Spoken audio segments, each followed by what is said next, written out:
Olá pessoal, sou o professor Leandro Muniz Corrêa, trabalhamos a matéria de Direito Penal e nesta aula especificamente abordaremos a teoria geral do crime.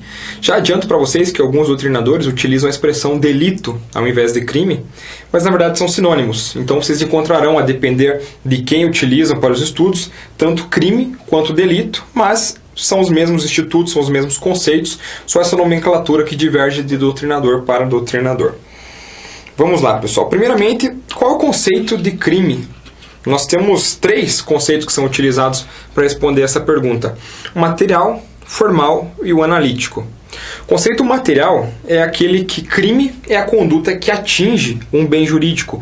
Então, materialmente falando, pense em algo palpável mesmo. Então, na situação de um roubo, por exemplo, em que nós temos o bem jurídico patrimônio sendo atingido, a conduta que atingir o patrimônio é considerado crime segundo essa teoria material. A teoria formal, por sua vez, lembra-se de forma, lembra-se de formalizado no sentido de código, de lei. Então, é exatamente isso que nós trazemos. O conceito formal diz respeito à conduta que infringe o ordenamento jurídico.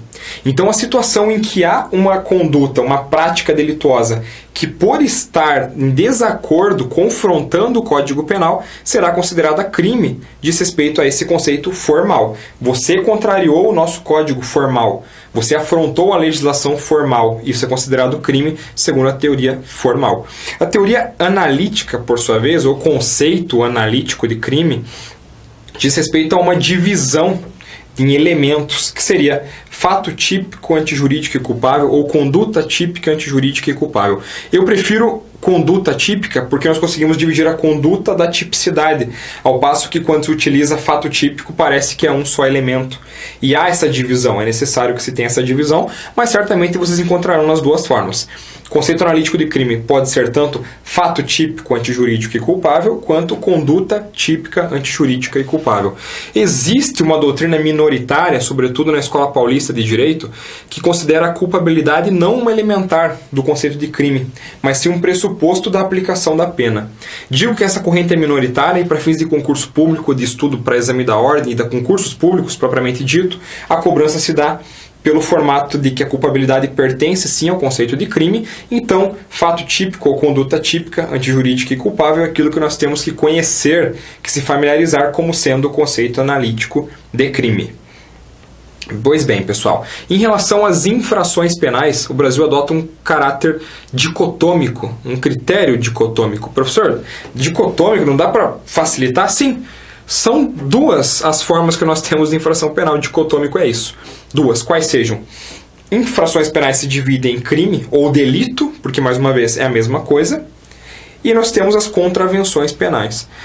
Tá ok, professor? Entendi. Crime ou delito e contravenção. E o que é cada um? Nós não temos uma divisão clara em relação, senão pela aplicação da pena correspondente. A única diferença que nós conseguimos mostrar, que é palpável, que nós conseguimos observar mesmo como sendo um elemento distintivo do crime / delito para a contravenção, é que no caso do crime nós temos as penas de prisão e detenção. E a contravenção, por sua vez, nós temos prisão simples e multa. Então a reprimenda, é por isso que, dada a reprimenda mais gravosa para crime e delito, quando comparado à contravenção penal, disse que crime é aquilo que é mais grave.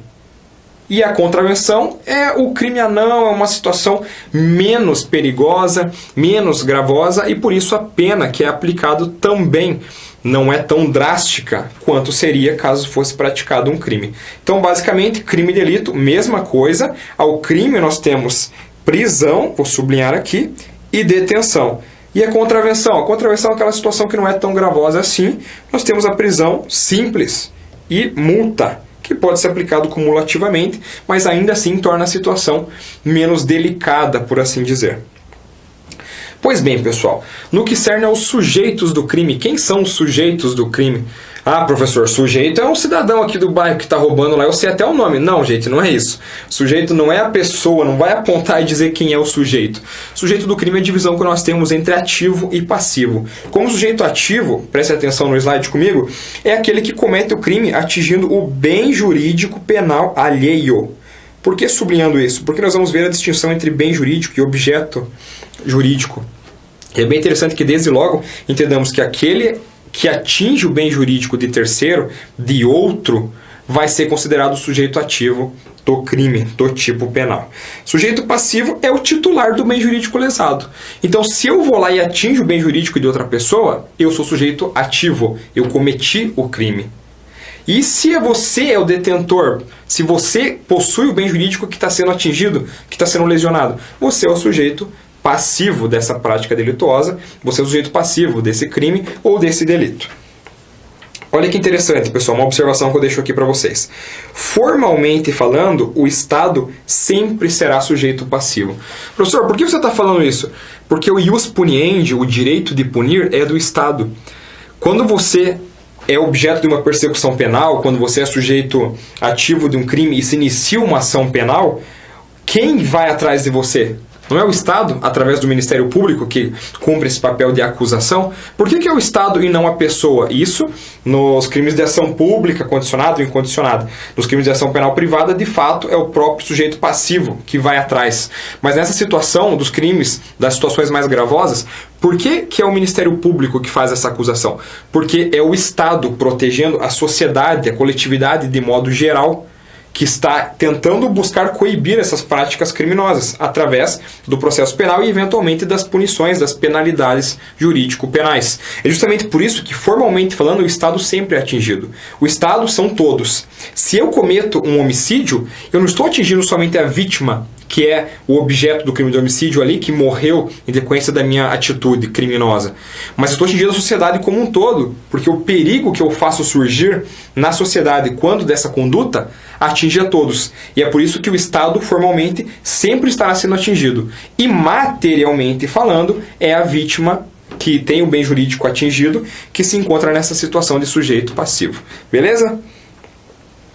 Autoria, participação e coautoria. É muito interessante essa explicação, pessoal. Parece que é difícil, mas na verdade não é. No tocante à autoria, quem é o autor do crime? O autor, professor, é aquele que assina embaixo quando termina de escrever? De um livro, talvez. De crime, segundo a teoria objeto formal que nós temos, né? Vou até sublinhar aqui. Nossa teoria, objetivo formal, autor é quem pratica o verbo do tipo. Então, matar alguém, matar é o verbo. Subtrair coisa alheia móvel, subtrair é o verbo. Então, quem pratica esse verbo é considerado autor. Tá, professor, entendi. Praticou, então, é considerado autor. Incidiu na prática do verbo é considerado autor. E partícipe? Partícipe é quem realiza uma atividade acessória. Ele contribui para a prática delitiva ou criminosa, mas não pratica tendo o domínio do fato. Então ele não pode dizer quando vai acontecer, quando não vai acontecer. Ele não pode impedir o acontecimento. Ele tem uma participação, mas que é bem mais tímida, digamos assim. Eu já vou dar um exemplo prático para ilustrar essa situação para vocês. Mas lembre que a participação é acessória. É uma participação mais distante. É uma participação de quem não vai e pega na batente, de quem realmente vai e faz acontecer. Tá, professor, e coautoria? Coautoria é o único dos institutos dessa classificação que merece um pouquinho mais de atenção. Não é tão fácil quanto as demais. É fácil, mas não tanto. Coautor é quem participa do fato praticando ou não o verbo. Professor, agora você me sacaneou. Porque se autor pratica o verbo núcleo do tipo e o partícipe é quem assessora, mas não pratica, como é que existe um intermediário ainda? Calma, existem ainda 3 classificações que vão mostrar para vocês que participando afetivamente, colocando em prática o verbo núcleo do tipo ou não, nós teremos essa coparticipação, essa coautoria, no seguinte sentido. Nós temos o chamado coautor intelectual, que é a pessoa que, não obstante, ela não chega a praticar o verbo núcleo do tipo.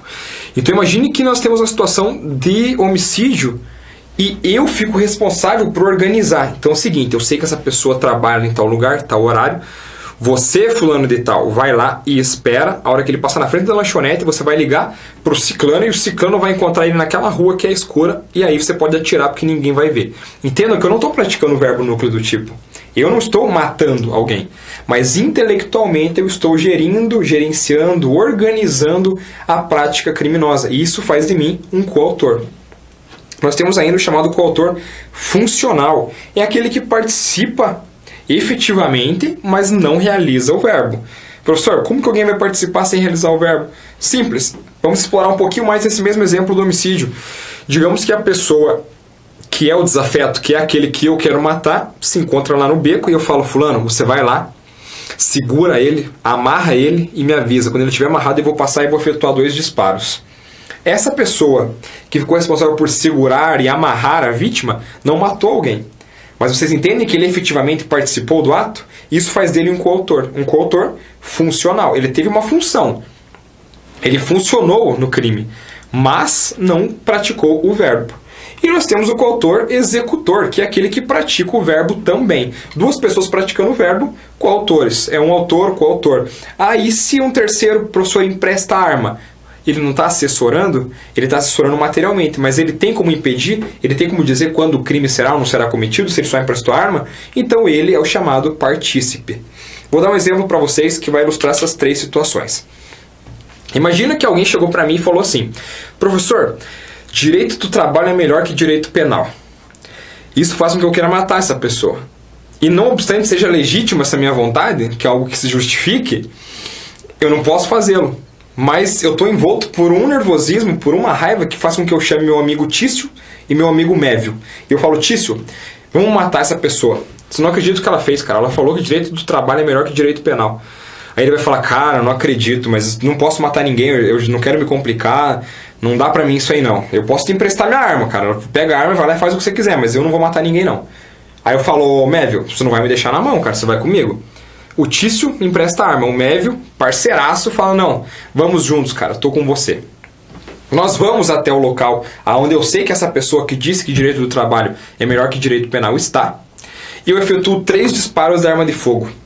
A pessoa ainda está no chão, agonizando, e o meu colega toma a arma da minha mão e efetua mais 3 disparos, e a pessoa vítima vem então a óbito, nunca mais dirá que direito do trabalho é melhor do que direito penal. Pergunto, qual é a natureza da participação de cada um dos agentes nesse crime? A minha, eu não só organizei, como peguei a arma e efetuei os disparos. Pratiquei o verbo, sou autor. Meu colega que pegou a arma, o Mévio, e também efetuou os disparos, ele é um coautor executor, porque ele também praticou o verbo núcleo do tipo. Ok, mas e o Tício que só emprestou a arma? Bom, se ele só emprestou a arma, ele apenas assessorou, ele é partícipe.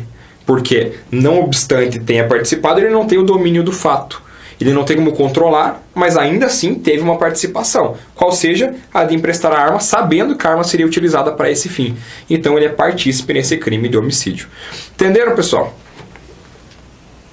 Bem jurídico ou objeto jurídico. Essa é uma distinção crucial, porque existe muita confusão nesse tema, e é o que nós abordaremos agora. Pessoal, bem jurídico penal ou objeto jurídico do crime. Vocês podem encontrar as 2 nomenclaturas. Bem jurídico penal ou objeto jurídico do crime. Trata-se do bem jurídico atingido pelo cometimento da infração penal. Então, quando se comete um crime, se comete um delito, sempre tem um bem jurídico que é o que a norma, que é o que a lei buscou proteger. Então, por exemplo, se eu mato alguém, a vida é o bem jurídico que está sendo atingido. Se eu roubo alguém, o patrimônio está sendo atingido. Se eu cometo a calúnia em relação a alguém, a honra está sendo atingida. A honra é o bem jurídico, o patrimônio, a vida. Isso é bem jurídico. E aí nós temos o objeto do crime. O objeto do crime é a coisa ou pessoa sobre a qual recai a conduta criminosa. Então olha que interessante, o bem jurídico é aquele patrimônio, aquele valor que se busca proteger com o direito penal. E o objeto, que também se chama objeto material do crime, é a coisa ou pessoa sobre o qual recai a conduta criminosa. Então vamos usar um exemplo. Você está com o seu celular em mãos, vem um cidadão, vou chamar de cidadão, mas poderia ser bandido, criminoso, enfim, saca a arma de fogo e fala, passa o celular. Você estático, com medo da arma de fogo, só entrega o celular, ele pega e sai correndo. Pergunto, qual é o bem jurídico e qual é o objeto material do crime? O objeto material, teu celular, é a coisa sobre a qual recaiu a conduta criminosa. O bem jurídico, por sua vez, é aquele valor que a norma buscou proteger, que é patrimônio. Da mesma forma, se ocorrer um homicídio, a vida. Da mesma forma, se ocorrer o sequestro, como dito, a liberdade. Então pense sempre, objeto material ou objeto do crime é a coisa, aquilo que você perdeu, aquilo que levaram, aquilo que atingiram. E o objeto jurídico ou bem jurídico, ele vai além, que é uma posição mais conceitual, quase filosófica mesmo, que é aquele valor que serve de respaldo material para o direito penal. Então, pessoal, feita essa distinção, bem jurídico ou objeto jurídico e bem material, objeto do crime, são coisas diferentes. Vamos tratar agora de 3 institutos que também incorrem em certa confusão. Eu vejo que o pessoal tem uma tendência a não entender muito bem os limites entre um ou outro instituto, mas é algo que agora, com os exemplos práticos, certamente nós vamos dominar depois dessa aula. Desistência voluntária, pessoal. Arrependimento eficaz. Arrependimento posterior. Eu conheço gente que tem urticária só de ouvir falar disso, porque imagina que é de uma dificuldade tremenda porque nunca aprendeu. Mas é fácil, é bem fácil. Desistência voluntária está previsto no artigo 15 do Código Penal. E lembre-se daquela situação em que o agente voluntariamente desiste do crime ou adota alguma ação que minora e impede o resultado final da conduta criminosa. Então, professor, mas tá formal demais. Se fosse para ser assim, eu lia o Código Penal, não precisava da aula. Tá certo, eu entendo. Então, vamos desjuridicar, vamos retirar um pouco esse tecnicismo da nossa explicação. Desistência voluntária é a interrupção da fase executória pelo abandono voluntário do agente. Pessoal, vale frisar aqui a palavra voluntário. E aqui a consequência, o agente responde só pelo que fez. O que isso quer dizer de forma ainda menos técnica? A pessoa está cometendo o crime e no meio da execução ela para. Mas parou por quê, professor? Porque ela entendeu que não deveria cometê-lo. Por um motivo de ordem religiosa, por um arrependimento, por um peso na consciência, ela fala, não vou fazer mais. Então, um exemplo clássico que a doutrina utiliza. Eu desafeto de alguém e enveneno sua comida. A pessoa vai comer, ela coloca o garfo na comida, eu sei que uma garfada vai ser fatal, porque eu coloquei veneno para matar uma boiada dentro daquele prato, mas eu penso, gente, eu vou estragar minha vida, ela não merece morrer, essa pessoa não fez tanto mal assim para mim. Quando ela vai colocar na boca, eu dou um tapa no garfo, peço desculpa e saio embora, lamentando o ocorrido. Isso é o que nós chamamos de desistência voluntária. Eu impedi a execução e a abandonei voluntariamente. Não foi a situação em que eu fui impedido de consolidar a prática criminosa, de consumar o meu crime. Porque se há um impedimento por uma circunstância alheia, nós temos o instituto da tentativa. Então imagina a seguinte situação, no mesmo exemplo agora explorando ele sobre um outro viés. Eu coloco o veneno na pessoa, fico atrás da porta falando, é hoje que você não acorda mais. E aí, o filho dessa pessoa, sabendo que eu tinha esse animus necandi, essa vontade de matá-lo, descobre o meu plano maligno, vai lá e fala, pai, não come, está envenenado. E aí o pai, assustado, chama a polícia e eu vou preso. Entendam? Não houve o abandono voluntário. Foi o filho ter descoberto e impedido que o pai se alimentasse com aquele veneno que impediu a consumação do crime. Então nós temos a tentativa. O abandono aqui tem que ser voluntário. E aí você pensa, tá, então tem que ser de livre consciência e sozinho? Não necessariamente, alguém pode te convencer. Mas desde que esse convencimento não incorra em um impedimento. Então imagina agora a situação. Mesmo exemplo, não tem mais filho, novamente a pessoa vai dar garfada, chega um amigo meu e fala, Leandro, não mata o cara, você vai estragar a tua vida, por que você está fazendo isso, cara? Segue a vida, você não precisa disso. Aí eu penso melhor e falo, cara, quer saber realmente? Não come, tem veneno aí. Vocês entendem que houve uma participação externa de alguém que veio me falar que eu não deveria cometer o crime? Mas aí eu pergunto, tá, mas o fato dele ter dito impediria eu de ficar quieto e deixar a pessoa morrer envenenada? Não. Não houve um impedimento, não houve uma interrupção forçosa. O que houve foi um aconselhamento que eu voluntariamente decidi acatar, entendi que era razoável. Então ainda assim nós estaremos diante de uma desistência voluntária. E reforçando, o resultado da desistência voluntária é que você só responde pelo que você fez. Nesse caso, se a pessoa sequer chegasse a comer, ela não teria lesão corporal, ela não teria qualquer dano, qualquer bem jurídico atingido, então eu não cometi crime algum. Tá, professor? Arrependimento eficaz, o que é? Essa é a situação em que nós finalizamos a parte executória do crime.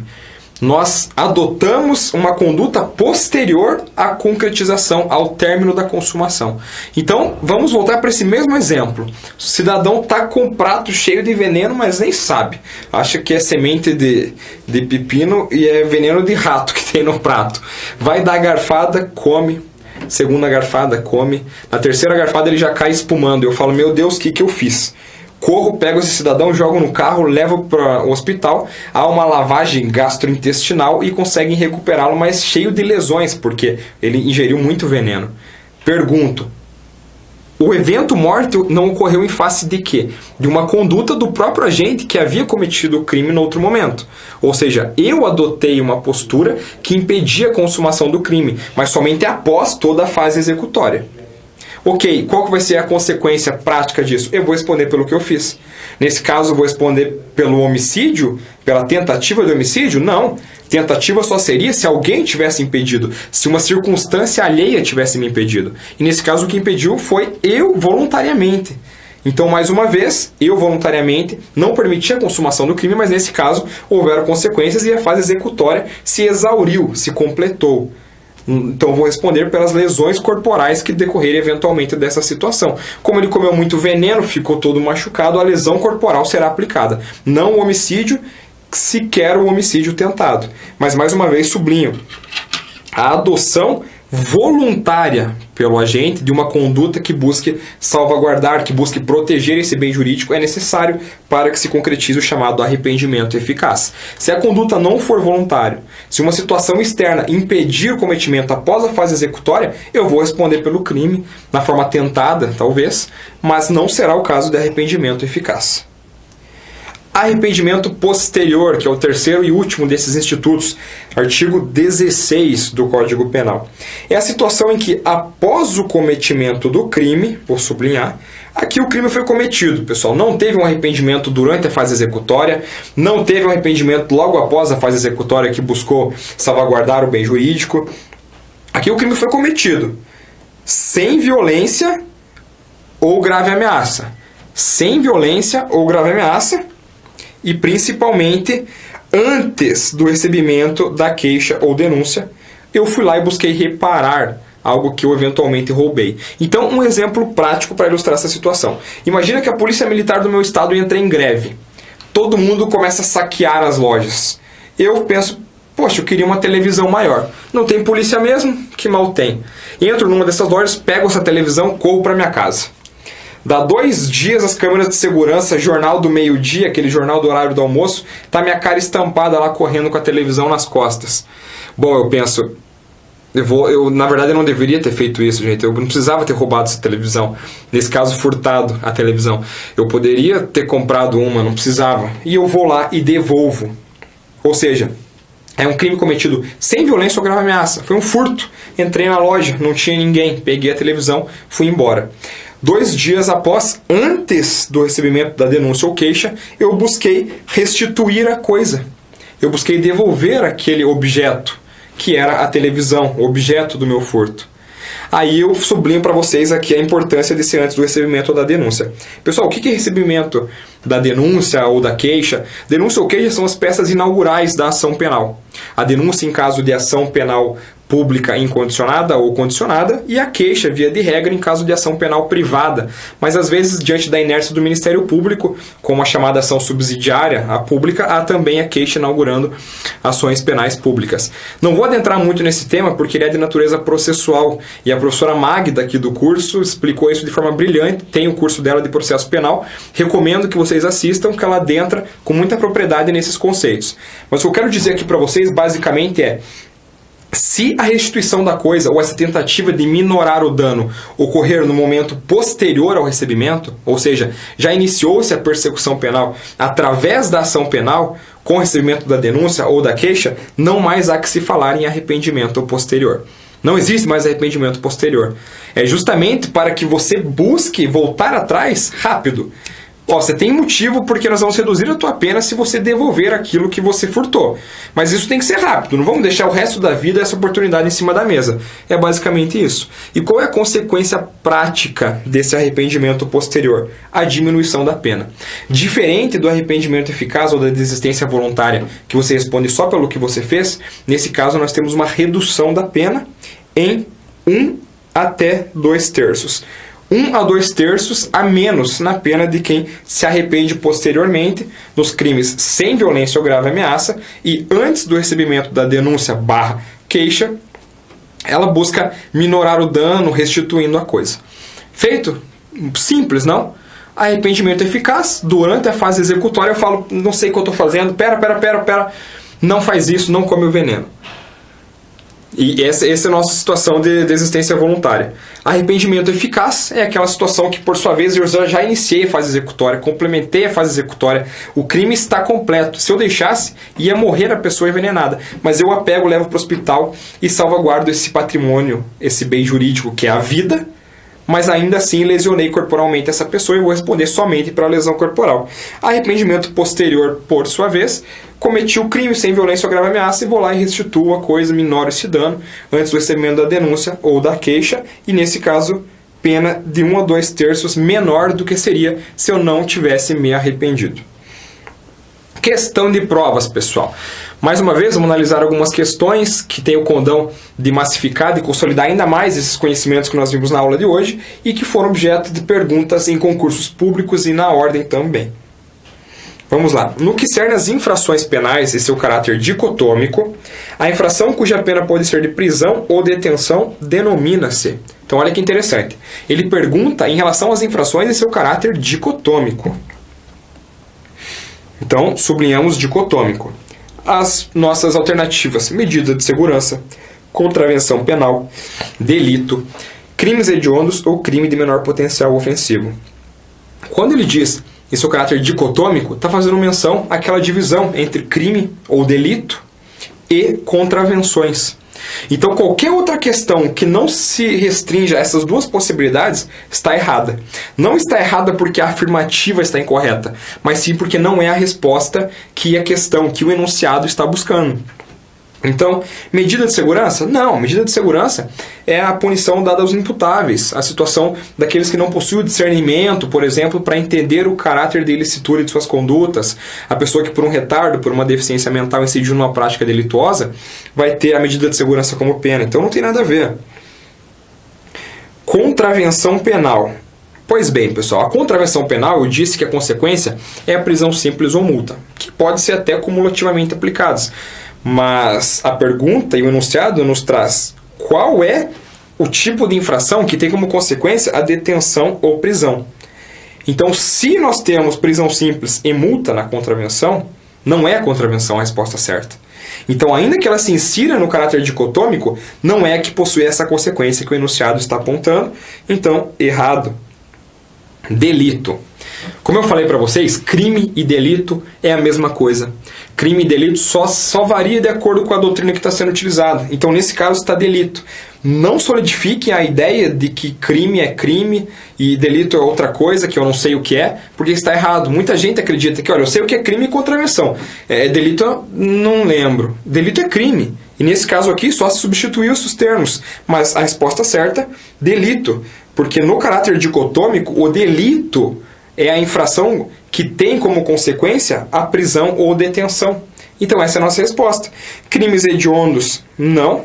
E crime de menor potencial ofensivo, também não. Outro conceito que se divorcia desse nosso enunciado.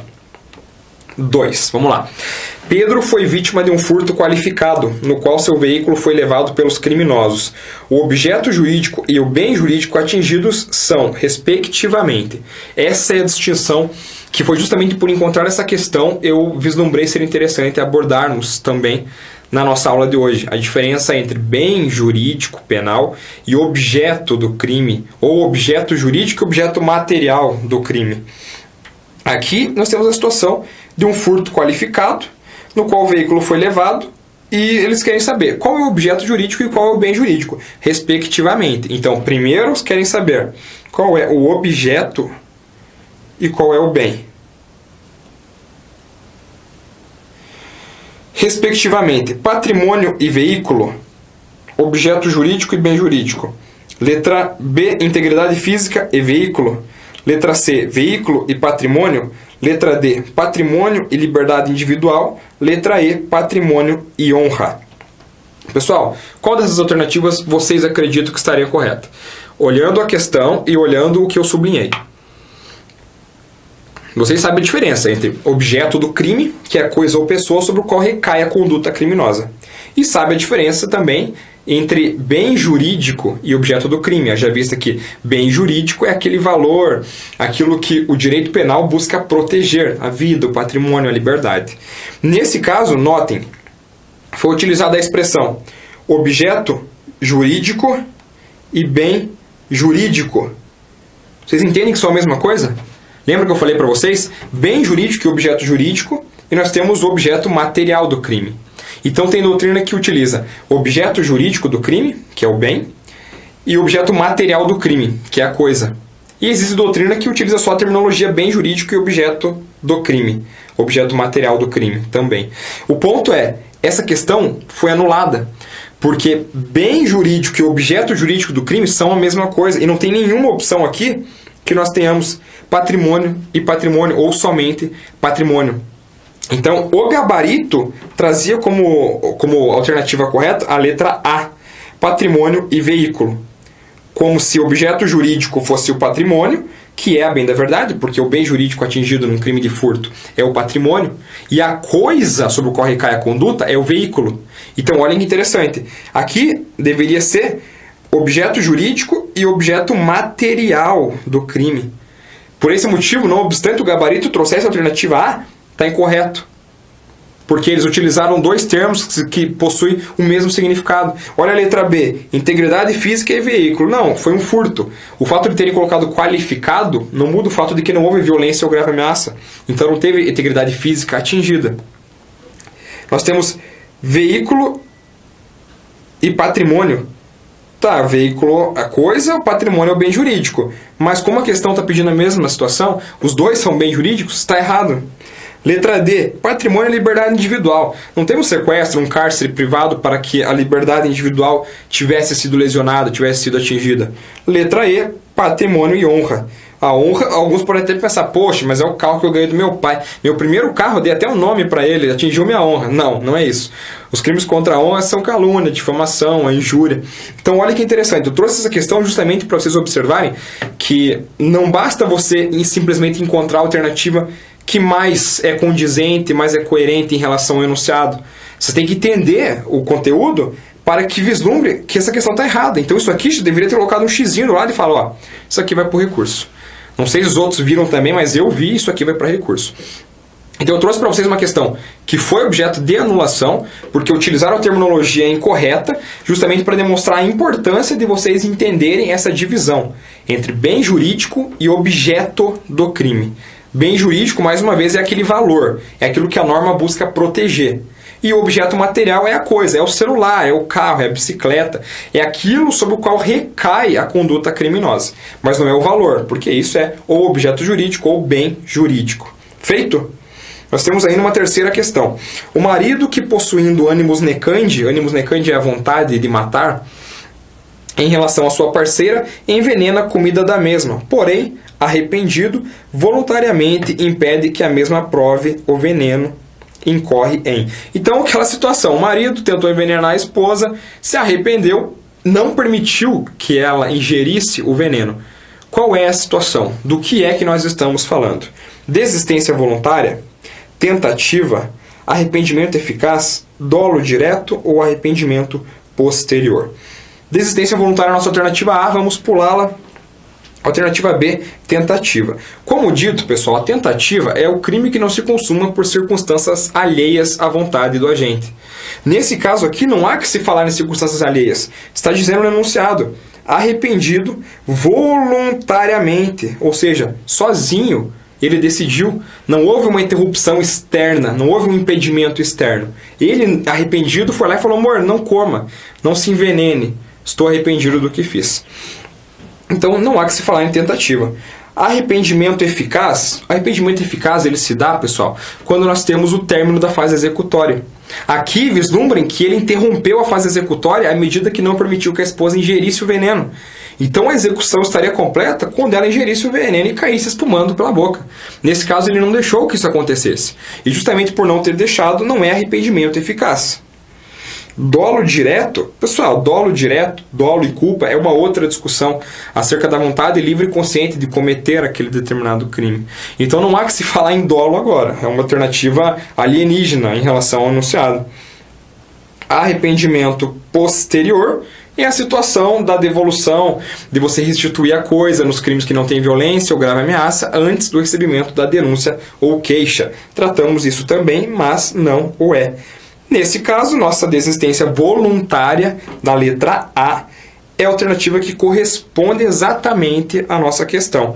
O marido tinha vontade de matar, colocou o veneno. A esposa foi ingerir o veneno, ele não deixou, arrependido, amor, não faz, voluntariamente. Então ele se arrepende, desiste da fase executória voluntariamente e só vai responder pelo que fez.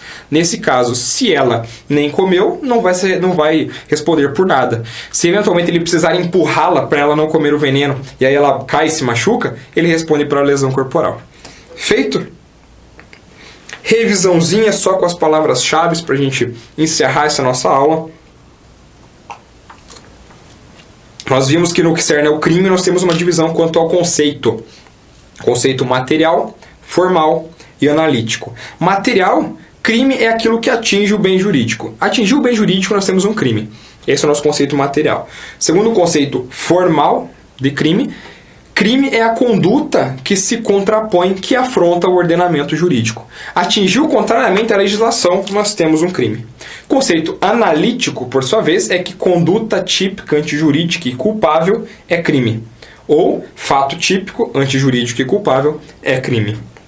Quanto às infrações, dicotômico, adotamos duas formas de infrações: crimes, medidas de segurança. Como nós conseguimos distinguir uma da outra? Através da reprimenda. Crime mais gravoso, prisão, detenção. E as contravenções, professor? Contravenção, nós temos só prisão simples ou multa. Então é aquela situação mais simples, menos gravosa.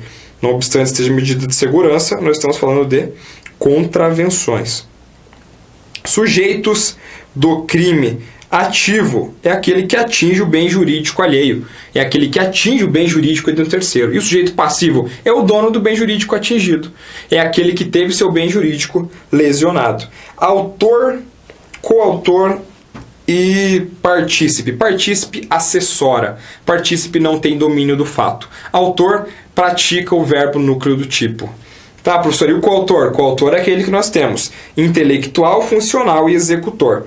Intelectual planeja, funcional participa ali efetivamente, mas não realiza o verbo núcleo. Executor realiza o verbo núcleo do tipo também. Objeto do crime, coisa ou pessoa sobre o qual recai a conduta criminosa. O bem jurídico penal são esses valores que servem de base material, o patrimônio, a vida, a liberdade, aquilo que nós vimos na questão que foi anulada, justamente porque não houve a distinção correta dos termos utilizados. Utilizaram o termo bem jurídico e objeto jurídico, que a bem da verdade são a mesma coisa. Não posso mostrar a bandeira de qual é a banca que organizou, mas foi um concurso grande, um concurso de muita repercussão nacional em que houve essa falha. Não sei se nem se proposital, porque é muito inocente a falha, mas ocorreu e todo mundo ganhou o ponto. Desistência voluntária, arrependimento eficaz e arrependimento posterior. Desistência voluntária, pessoal, interrompe-se a execução. Só responde pelo que fez. Arrependimento eficaz, conclui-se a execução, mas impede-se o resultado final através de uma conduta que salvaguarda o bem jurídico, que protege o bem jurídico diante desse arrependimento. E o arrependimento posterior, após o crime, é a reparação, a restituição da coisa para minorar o resultado. E aqui abrimos o parênteses mais uma vez, até o recebimento da denúncia ou queixa. E, vou até escrever aqui para vocês, até recebimento e sem violência ou grave ameaça. Vou colocar sem violência apenas, porque isso aqui é uma grande divisão. Às vezes o concurso traz pra gente, a prova traz pra gente um crime de roubo. Um crime de roubo possui a violência ou grave ameaça no tipo penal. Então não há possibilidade de haver um arrependimento posterior. Então lembre-se disso, sem violência ou grave ameaça. Feito? Pessoal, encerramos mais essa aula. Agradeço a atenção, agradeço a preferência em relação à Cultive e oriento mais uma vez que se inscrevam na Cultive para ter acesso a todas as aulas e, sobretudo, ao material que nós utilizamos nas aulas. Nos procurem, nos mandem mensagem, vocês certamente terão respostas. Um abraço a todos e até a próxima.